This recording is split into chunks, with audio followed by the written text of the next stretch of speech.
복음을 가장 짧게 말한다면 어떤 내용이 될까요?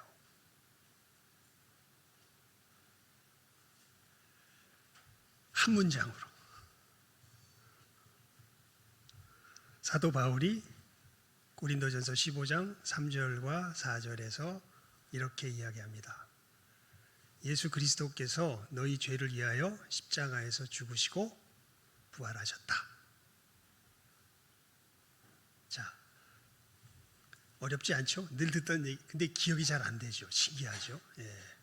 한번 해봅시다. 시작. 예수 그리스도께서 너희 죄를 위하여 십자가에서 죽으시고 부활하셨다. 예. 그게 복음을 가장 짧게 말하면 이 복음의 내용입니다. 예. 그리고 우리가 지금까지 계속해서 사실은 강조하며 또 우리 예배 시간마다 우리의 마음에 새겼던 것이 이 복음을 내 이웃에게 뭐 해야 된다? 전해야 한다라는 것이었죠. 예. 그러니까 너무 이 전해야 한다라고 하니까 이제 그럼 우리가 좀 약간 멍해집니다. 뭔가 기계적으로 바뀌어요. 그냥 전해야 되는구나. 무조건 전해야 되는구나. 그렇게 우리가 바뀌기가 쉬운데 이제 우리가 그 이유에 대하여서 살펴볼 때가 됐습니다. 왜 전해야 합니까? 왜? 예. 이게 정말 중요합니다. 왜냐하면 이게 확실하고 분명해야 우리들 증거에 힘이 나오기 시작합니다. 오늘 말씀은 사실 이러한 질문에 대한 대답 가운데 나오는 내용이 이제 오늘 본문 말씀의 내용입니다. 어떤 질문이냐면 6장 1절에 나오는 질문입니다. 어떤 질문이 있냐면요. 그런즉 우리가 무슨 말을 하리요? 은혜를 더하게 하려고 죄에 거하겠느냐? 이게 뭔 얘기냐면 복음이 제대로 전해지면 늘 생기는 오해가 있습니다. 그래서 오히려 만약에 누군가에게 이런 오해를 내가 받았다면 내가 그 사람에게 복음을 제대로 전한 것일까요? 아닐 것일까요? 전한 겁니다. 예. 이런 오해를 받으면, 특별히 세상 사람들이 이런 오해를 받으면 내가 복음을 제대로 전했구나라는 걸 알 수 있습니다. 이게 뭐냐면 야, 네가 하는 말을 들으니까 죄가 더한 곳에 그것은 우리 6장이 펴져져 있으니까요. 5장 20절 함께 읽어볼까요? 5장 20절 말씀입니다. 시작.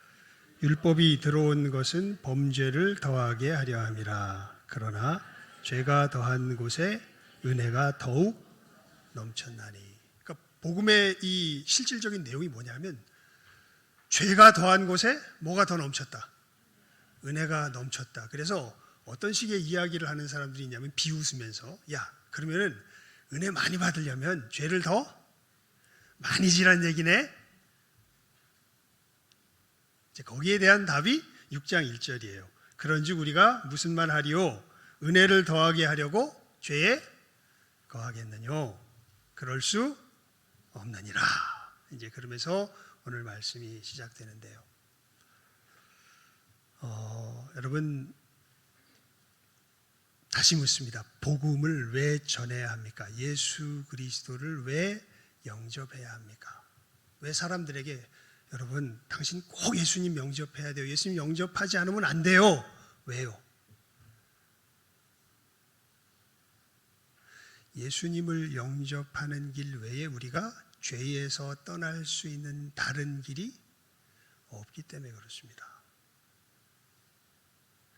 진정한 의미에서의 참된 바름과 옳음 가운데 거할 길이요, 예수님을 영접하는 길 외에 다른 길이 없습니다. 예. 이 점에서 세상 여러 종교들에서 이야기하는 것, 심지어는 캐톨릭에서 공식적으로 이야기하는 것과 진짜 성경과 이 복음의 진리가 이야기하는 것은 정반대의 입장에 서 있습니다. 세상 많은 종교들은요, 너가 하나님 앞에서 제대로 서려면 네가 어떻게 해야 된다, 애를 쓰고 네 자신을 뭐 해야 된다, 개선시켜야 된다라고 이야기를 해요. 그게 모든 세상 종교의 공통적인 이야기. 네가 애써서 네가 너를 개선시켜야 돼. 그런데 복음만 다른 얘기를 해요. 야, 네가 네 자신을 개선시킬 수 없다. 진정한 의미에서 네 자신을 살펴보면 네가 아무리 네 자신을 개선시키려고 해도 그게 뭐 사람들에게 인정 정도까지는 받을 수 있을지 모르겠는데 진짜 네 양심 속에서 너 자신의 존재를 제대로 보고 계시는 하나님 앞에서는 네가 네 자신을 바르게 세울 수 없다라는 것이 우리들의 실체이기 때문에 그렇습니다. 그리고 여러분, 만약 우리가 하나님 앞에서 우리 자신을 바로 세울 수 없다면요, 우리는 결국 내 이웃에게 어마어마한 해악을 끼치게 되어 있습니다. 아마도 지난 20세기의 역사 속에서요, 이것에 대한 가장 좋은 신뢰 중에 하나가 뭐냐면 제가 생각하기엔 공산주의 같아요. 여러분, 칼 막스가 공산주의 사상을 만들 때 왜 만들었냐면요, 이 영국에서 산업혁명이 일어나면서 그런 어떤 산업의 어떤 이런 공장의 기계화와 부품화되면서 자기의 생명과 모든 사람으로서의 권리를 잃어버리고 마치 부속품처럼 쓰러져가는 여러 안타까운 사람들을 보면서 야, 사람이 저렇게 대우받으면 안 되지, 우리가 저렇게 살면 안 되지, 이러한 안타까움 속에서 사실은 공산주의 이론을 만들어냅니다.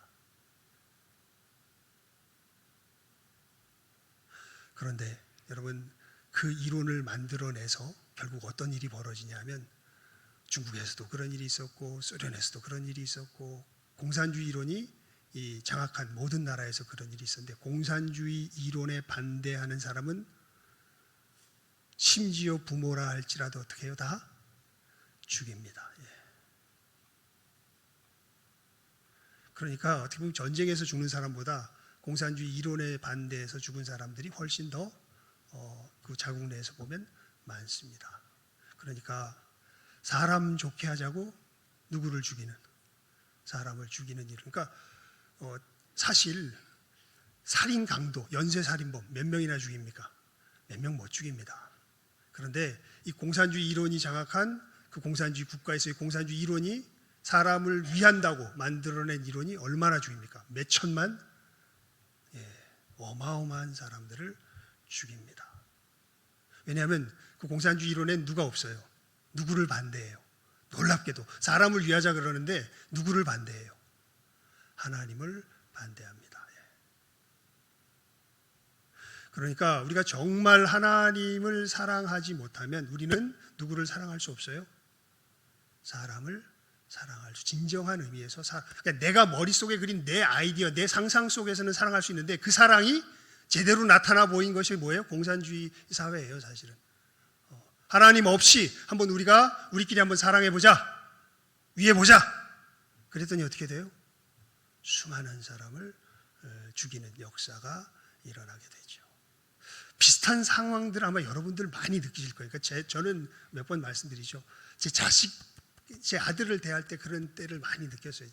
그래서 지금 좀 조심하는데 그래도 잘 안 될 때도 있는데 정말 내 아들을 위한다고 했던 것이 지나놓고 보니까 내 아들을 했던 일들이 참 많았던 것을 제가 봅니다. 진짜 내가 보기엔 이게 맞다고 생각을 했는데 그래서 굉장히 강력하게 밀어붙였는데 지나놓고 보니까 그게 아들에게 맞는 게 아니었던 거예요. 근데 정말 그때는 그러니까 내 양심으로 순수하지. 왜냐하면 나는 정말 누구를 위해서? 아들을 위해서 했던 건데 지내놓고 보니까 진짜 누구를 위한 게 아니에요. 아들을 위한 게 아니에요. 왜요? 그러니까 이런 부분, 그래서 정말 여러분 이 성경이 예수님께서 사람이 천국에 들어가려면 어떻게 됩니까? 계명을 두 가지로 압축시켜 주시잖아요. 누구를 사랑하고 하나님을 사랑하고 그 다음이 뭐예요? 둘째는 이와 같으니 내 이웃을 내 몸과 같이 사랑하라. 그래서 사실 이것은 두 가지로 표현은 되어 있지만 그 두 가지가 나누어질 수는 없습니다. 하지만 이 근거라 그럴까요? 그 순서로 따지자면 가장 먼저 무엇이 우리를 속에서 있어야 돼요? 누구를 향한 사랑이? 하나님을 향한 사랑이 있어야 돼요. 진정한 의미에서 하나님을 향한 사랑이. 그래야 참되게 누구를 사랑할 수 있어요? 내 이웃을 사랑할 수 있습니다. 이 두 가지는 따라 떨어질 수 없고 또 순서도 뒤바뀔 수 없어요. 이웃 사랑한답시고 하나님을 멸시할 수가 없습니다. 사실은 하나님을 멸시했다면 아무리 겉으로 보기에 내가 이웃을 사랑하는 것처럼 보여도 결국엔 누구를 해하게 돼요? 이웃을 해하게 되어 있습니다. 오히려 내 안에서 순수하면 순수할수록 더 무서운 일이 벌어질 상황이 훨씬 더 위험이 더 큽니다. 왜냐하면 여러분, 그래서 왜 우리가 그래서 복음을 전해야 하냐면요, 이 우리들 속에 진정한 의를 행할 수 있는 힘 자체가 아예 우리는 없어요. 이게 주님께서, 성경이 우리들에게 이야기하는 것과 여러 세상 종교들이 이야기하는 것의 가장 근본적인 차이입니다. 너희는 사실은 이 세상을 위할 수가, 심지어는 우리 자신도 위할 수가 없습니다. 그런데 그 위할 수 있다는 고집이 누구 고집보다 더 세냐면 하나님 고집보다 더 세요. 그렇게 변한 게 우리들입니다. 그래서 궁극적인 영역에 들어가면요, 우리 모두가 다 하나님의 말씀보다는 누구의 고집을 내세울 수밖에 없냐면 내 고집을 내세울 수밖에 없는 것이 우리들의 본질입니다. 그래서 에베소서에서 사도 바울이 이런 우리들의 모습을 이렇게 이야기해요. 본질상 진노의 자녀이었더니. 아무리 그럴듯하게, 심지어 내 자신까지 속을 정도로 그럴듯하게 나를 꾸며대도 우리는 본질상 뭐예요? 진노의 자녀예요. 그래서 이것을 깨달아 안 사람들이 그리스도인이 되는 사람들이에요. 이것을 모르면 그리스도인이 절대 될 수가 없습니다. 그리고 그 사람들은, 그래서 이 의의가, 진정한 우리를 살게 하는 의의는 내 힘으로 개척해서 쌓아 올려서 얻을 수 있는 것이 아니라 예수 그리스도 안에서 무엇으로 주어진다? 무엇으로 주어진다? 두 글자. 선물로 주어진다. 오늘 장로님 기도하실 때 에베소서 2장 8절 9절의 말씀을 이야기하셨죠. 너희가 그 은혜를 인하여 믿음으로 말미암아 구원을 얻었나니 이것이 너희에게서 난 것이 아니요 하나님의 무엇이라? 선물이라. 행위에서 난 것이 아니 누구든지 자랑치 못하게 함이니라. 그러니까 여러분, 왜 예수 믿는 사람들이 예수 믿으라 그러냐면요, 이렇게 우리 존재가 본질적으로 바뀌어야 되는데, 이게 바뀔 수 있는 유일한 길이 예수를 믿어서 예수님께로부터 그 변화를 무엇으로 받는 길밖에 없어요? 선물로 받는 길밖에 없어요. 다른 길이 없습니다. 그래서 누굴 전하는 거예요? 예수를 전하는 거예요. 여러분, 그리고 근데 이제 이것이 예수를 영접하게 될 때 이제 이 역설적인 상황이 이제 발생하는 거죠. 죄가 더한 곳에 뭐가 넘쳐요? 은혜가 넘쳐요. 그래서 이 복음을 전하는 사람들이 우리들의 죄인됨을 아주 뭐라 그럴까요? 가슴 아프게 드러내지만 그 죄인됨을 깨달아 안 사람들에게 결코 절망의 이야기를 전하지 않습니다. 너무나 큰 소망의 이야기를 전해요. 하지만 당신에게 무슨 길이 있다? 구원의 길이 있다. 내 죄가 많은데 클수록 더 있다. 왜냐하면 우리가 옳게 되는 그 길은 네가 네 자신을 개선시킴으로 되는 것이 아니라 우리를 새롭게 하신 예수님을 내가 뭐함으로? 영접함으로 되는 것이다. 그렇게 이야기하기 때문에 그 죄인일수록 그래서 나는 누가 필요하구나, 예수님이 필요하구나라는 걸 더 깊이 있게 느끼게 되죠. 진실한 사람일수록. 근데 이 이야기를 어떤 삐딱한 사람들이 이제 그러면은 죄가 더한 곳에 은혜가 더한다고? 그러면은 은혜 더 받으려면 죄 많이 지으란 얘기네? 이딴 식으로 이제 비틀어서 이야기하는 데 대한 이제 반론을 지금 펴고 있는 것이 이 사도 바울의 우리가 읽은 로마서 6장 말씀의 전체적인 내용이 되고요. 이 내용 속에 우리가 예수님을 전해야 된다라는 사실과 더불어서 예수를 믿음으로 말미암아 우리들 속에 어떤 일이 벌어졌는지에 대해서 분명히 알아야 될 굉장히 중요한 이 진리가 이 말씀 속에 담겨 있습니다. 그러니까 여러분, 다시 말씀드리지만 예수님을 믿으면, 복음을 들으면 우리 존재가 어떻게 돼요? 변화돼요. 그걸 알아야죠. 그럼 어떻게 변화된다는 거예요? 어떻게? 이게 왜 믿으라 그러냐면, 그러니까 일단 이 이유를 분명히 합시다. 왜 예수를 믿으라 그래요? 우리 존재가 어떻게 돼야 되니까? 변화돼야 되니까. 그래서 누구를 믿으라는 거예요? 예수를 믿으라는 거예요. 예수님께서 변화시켜 주시는 그 변화를 받지 못하면 우리는 어디에 갈 수 없어요? 천국에 갈 수 없어요. 그래서 누구를 믿으라는 거예요? 예수를 믿으라는 거예요. 다른 일이 없습니다. 존재가 변화돼야 됩니다. 어떤 식으로 변화된다는 걸까요? 거기에 대해서 6장에 보면 굉장히 자세하게 그 중요한 내용들을 이야기해 줍니다. 우리 10절과 11절 말씀, 많이 읽었던 말씀이지만 다시 한번 읽어볼까요? 시작하면 읽습니다. 6장 10절과 11절입니다. 시작. 그가 죽으심은 죄에 대하여 단번에 죽으시며 그가 살아계심은 하나님께 대하여 살아계심이니 이와 같이 너희도 너희 자신을 죄에 대하여는 죽은 자요 그리스도 예수 안에서 하나님을 대하여는 살아있는 자로 여길지어다. 아멘. 이게 무슨 얘기냐면 이런 얘기입니다. 예수님을 영접하지 못했을 때 우리는 죄에 대하여는 살아있고 하나님께 대하여는 죽어있는 존재였다. 그래서 본질상 하나님의 진노의 대상이었는데, 그런데 예수님을 영접하면 예수님께서 이 역사를 우리들에게 일으키시는데 우리를 뭐에 대하여 죽게 하고 죄에 대하여 죽게 하고 누구에 대하여 살아나게 한다? 하나님께 대하여 살아나게 한다. 누가? 예수님이. 누가요? 예수님이. 그래서 사도 바울이 갈라디아서 2장 20절에 이렇게 고백하죠. 내가 그리스도와 함께 십자가에 못 박혔나니 그런즉 이제는 내가 산 것이 아니 오직 내 안에 그리스도께서 사신 것이라. 이제 내가 육체 가운데 사는 것은 나를 사랑하사 나를 위하여 자기 몸을 버리신 하나님의 아들을 믿는 믿음 안에서 사는 것이라.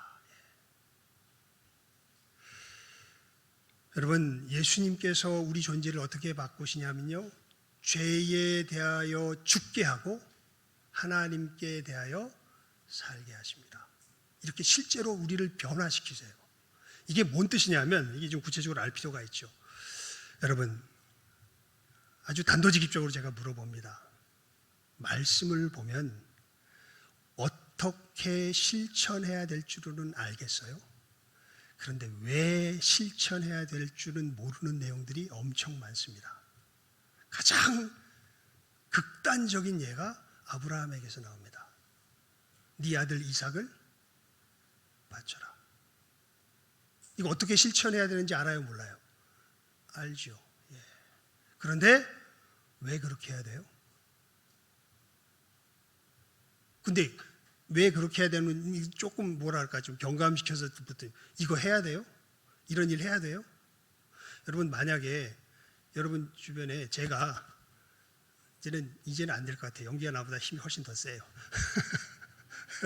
제가 하나님께 명령을, 제가 갑자기 연기를 갖다가 결박해가지고 저기 가서 이제 칼 들고서 이렇게 가고 있는 모습을 여러분들이 좀 비장한 얼굴을 하고서 가고 있는 모습을 보면 여러분 어떻게 해야 되겠습니까? 박수 칩니까? 야, 드디어 목사님이 아브라함과 같이 되셨구나, 이렇게 박수 치시겠어요? 어떻게 해야 되겠어요, 여러분? 실제로 그런 일이 벌어지는데 여러분 어떻게 해야 되겠어요? 빨리 경찰에 신고해야 되겠죠. 큰일 났다고. 지금 목사님이 정신이 어떻게 된 것 같다고, 이게 저기 설교를 하시다가 말씀에 너무 미쳤는지 이게 어떻게 된 것 같다고. 그게 정상 아니겠어요?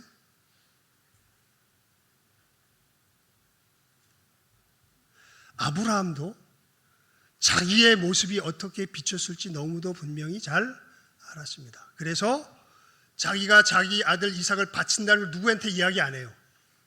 자기 아내 사라한테 이야기하지 않아요. 그리고 심지어 누구에게도 이야기 안 해요. 함께 가는 시종들에게도 이야기 안 하고, 누구에게도 이야기 안 해요. 이삭에게도 이야기 안 해요. 언제까지? 마지막 바치기 직전까지. 그러니까 이게 뭘 하라는지는 알겠어요. 그리고 저는 성경 볼 때 그래서 제일 신기했던 부분이 그런 부분 중에 하나예요. 그러니까 두 가지가 신기했었는데, 다윗이 막 하늘과 막 이 천하 이 우주 만물을 보면서 하나님의 손길을 느끼는 거. 예전에 조금 맛봤는데 요즘은 조금 희미해진 것 같긴 한데, 그런 거 하고, 그다음에 두 번째가 이 아브라함이 네 아들 이삭을 바쳐라라는 이 말씀을 누구의 말씀으로 들은 거? 하나님의 말씀으로 들은 거. 근데 아브라함은 알았어요. 뭐 어떻게 알았는지 모르겠지만 이것이 무엇이라는 걸 알아요? 하나님의 말씀이라는 걸 알아요. 그런데 이게 납득이 돼야 안 돼요. 납득되는 말씀은 아니에요. 그런데 아브라함은 어떻게 해요? 납득되지 않아도 누구의 말씀이기 때문에, 하나님의 말씀이기 때문에 그 모든 오욕과 어떻게 보면은 비난과 이 모든 것들을 무릅쓰고 어디로 가요? 모리아산으로 가서 자기 아들 이삭을 바치려고 해요. 이게 누구에 대해 살아있는 거예요? 하나님께 대하여 살아있는 거예요. 수많은 사람들이요, 하나님을 믿는다고 하지만 자기한테 뭐가 안 되면, 납득이 안 되면 아무리 하나님의 말씀이 분명해도 순종해요, 안 해요? 안 해요. 일단 누구를 납득시켜라? 나를 납득시켜라. 그게 우리 죄의 본질입니다. 어느 누구도 여기서 벗어나질 못해요. 우리 삶의 수없이 많은 부분에서 막 부딪힙니다. 그러니까 왜 주일날 한번 빠지면 안 되는데, 빠질 수 있습니다. 하지만 이 질문 속에서 빠지면 큰일 난 겁니다. 그렇게 되는 순간 우리는 누구보다 누가 중심이 된 거예요? 하나님보다 내가 중심이 되는 거예요.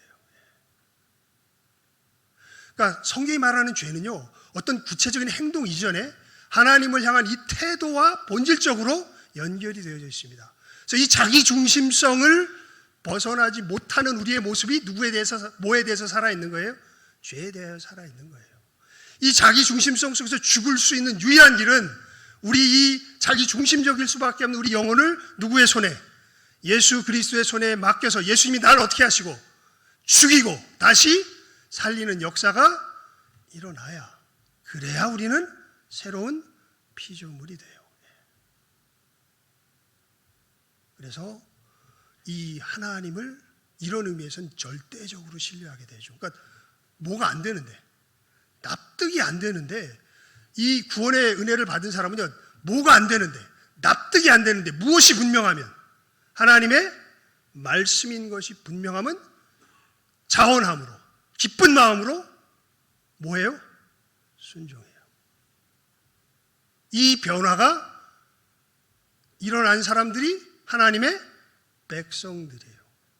아무리 뭐 그럴듯하게 뭐 착한 일하고 여러 가지 해도 내가 납득이 안 되면 누구 말도 일단 들을 수 없다. 하나님 말, 여기가 정말 우리들의 큰 문제가 되는 것이죠. 그래서 여러분, 이 구분을 분명하게 하실 수 있기를 바랍니다. 그래서 사도 바울이 이 로마서 4장에 우리의 믿음을 아브라함의 믿음이라고 이렇게 표현하면서 이렇게 이야기하죠. 아브라함의 믿음의 특징을 바랄 수 없는 중에 바라고 믿었느니라. 왜요? 하나님이 말씀하셨기 때문에. 그러니까 내 머리로는 이해가 안 돼. 내 생각으로는 어떻게 받아들일 수가 없어. 그런데 누가 명예를 걸고 말씀하세요? 하나님의 말씀은 늘 누구의 명예를 건 말씀이에요? 하나님의 명예를 건 말씀이잖아요. 하나님께서 말씀하세요. 자기 명예를 걸고. 그러니까 내가 뭐가 안 돼도, 납득이 안 돼도 뭐 하는 거예요? 아멘, 믿습니다. 하나님의 말씀이니까요. 이 변화의 역사가 일어나는 유일한 길이 우리가 누구를 영접함으로, 예수 그리스도를 영접함으로 일어나게 되죠. 여러분, 이렇게 될 때 우리 심령이요, 이제 이 하나님께 대한 이 관계가 회복이 되기 시작하면 우리 영혼이 이웃에 대하여 이렇게 바뀌게 됩니다. 그거는 우리 제가 읽어드릴게요. 찾으라면 또 어려우니까 에베소서 넘어가야 되니까 제가 에베소서에 있는 말씀을 읽어드릴게요. 너희는 유혹의 욕심을 따라 썩어져가는 구습을 따르는 옛사람을 벗어버리고 오직 너희의 심령이 새롭게 되어 하나님을 따라 의와 진리의 거룩함으로 지으심을 받은 새 사람을 입어라. 이렇게 사도 바울이 이제 예수 그리스도 안에서 변화된 우리들의 모습이 어떠한지에 대해서 설명을 그다음부터 쭉 해요. 그런즉 거짓을 버리고 각각 이웃과 더불어 참된 것을 말하라. 이는 우리가 서로 지체가 됨이라. 분을 내어도 죄를 짓지 말며 해가 지도록 분을 품지 말고 마귀에게 틈을 주지 말라. 도둑질하는 자는 다시 도둑질하지 말고 돌이켜 가난한 자에게 구제할 수 있도록 자기 손으로 수고하여 선한 일을 하라. 무릇 더러운 말은 너희 입 밖에도 내지 말고 오직 덕을 세우는데 소용되는 대로 선한 말을 하여 듣는 자들에게 은혜를 끼치게 하라. 하나님의 성령을 근심하게 하지 말라. 그 안에서 너희가 구원의 날까지 인치심을 받았느니라. 그러면서 이 옛사람의 이웃을 향한, 특별히 이제 죄인들을 향한, 내 이웃의 죄를 향한 옛사람의 독특한 특징과 하나님 안에서 새 사람을 입은 우리들의 변화된 특징에 대해서 이렇게 대조하여서 이야기합니다.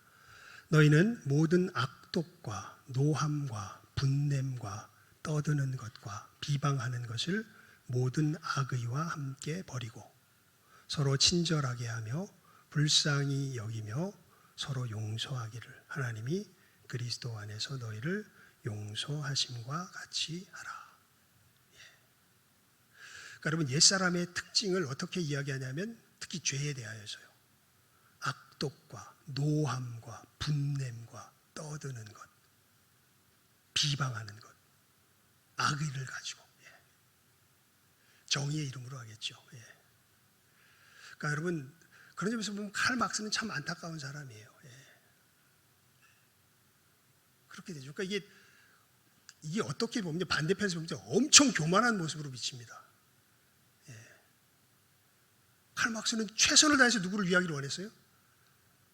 이웃을, 사람들을 위하기를 원했어요. 그 점에서 보면 어떤 목숨 건 거 아니에요. 그 당시 그런 어떤 이 시대의 어떤 사상을 거스르는 그런 식의 이야기를 한다는 것은 나름 사람들을 위한다고 했지만 그것이 어떤 적대감 속에서, 악의 속에서 벌어지지 않습니까? 그래서 여러분이 우리 크리스찬이 되면요, 우리들 속에서 우리가 가장 빨간 불 펴고 살펴야 할 우리들의 어떤 정서의 핵심 중에 하나가 뭐냐면요, 적대감이 어떤 식으로 작용하고 있는가를 우리가 살펴볼 줄 알아야 됩니다.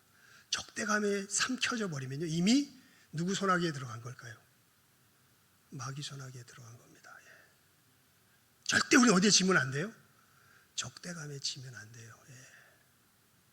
주님께서 분명히 이야기하시잖아요. 사도 바울을 통해서 서로 친절하게 하며 불쌍히 여기며 서로 용서하기를 하나님이 그리스도 안에서 너희를 용서하심과 같이 하라. 지지 말아라.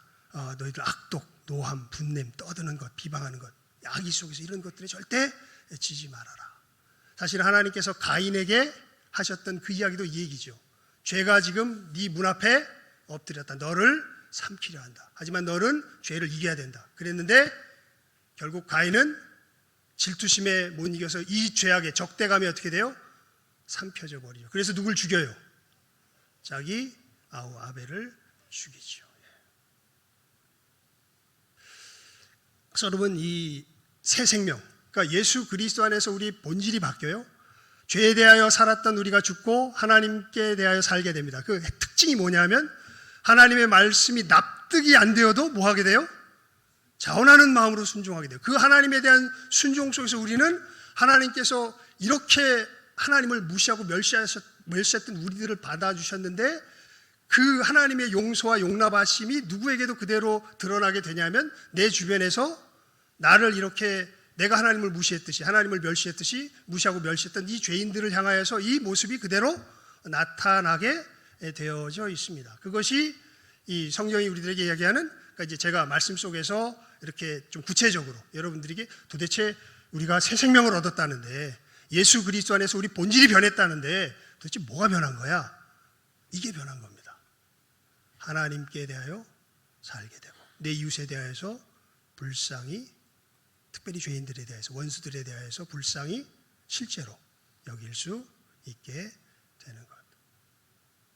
그러면서 여러분, 이제 우리들은 예전에는 예수님 밖에 있을 때는 그래서 마귀의 이 형상 속에서, 마귀의 그 본질이 마귀의 형상이거든요. 사실 예수님 밖에 있을 때는 지가 하나님도 아니면서 하나님인 척하고, 지가 의를 이룰 힘도 없으면서 의를 이룰 수 있는 척하고, 그게 거짓말하고 살인하는 그 마귀의 형상이거든요.